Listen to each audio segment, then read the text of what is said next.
нищо не са се скарали.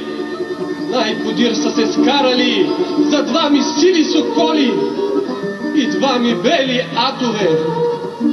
Соколи пискат един за други, пискат не се разделят. Атове рижат един за други, рижат не се разделят. Петър Петранки думаше: Петранке, булка хубава, да раниш рано в неделя, хубави гозби да сготвиш, в тях отрова да сложиш, Павела да си отровиш. Всичко за нас да остане, всичко има небащино.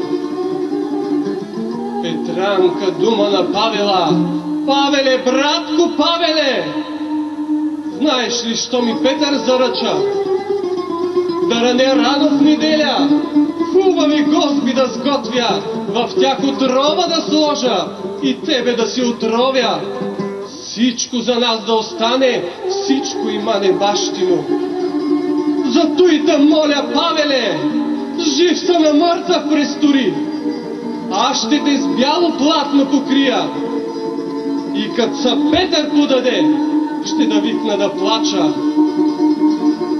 Петър в ливаде отиде, атове да си напасе и сиви бели соколи. И като на гърба си лежеше и атове си пасеше, небе се яви орленце. Сив сокол на Петър продумал: пуснима байно лебати, Петреле, с орленце да се преборя. Че подхвърли Петър сив сокол, сокол се с орела пребори, орелът сокола надвива, сиви му пера търгаше, бели му меса късаше. Соколът пищи и вика: байно лебати, Петреле, пусни ми, бати Петре, братчето, на мен на помощ да дойде. Че подхвърли Петър друг сокол, соколът орела надвива и го на земята поваля. Орелът пищи и проклина: майно ли да се провалиш? 6 месеца лято голямо, 6 гнезда да си извила, 6 пъти да си носила, 6 пъти да си мътила, на мене брат да си отгледала, на мен на помощ да дойде.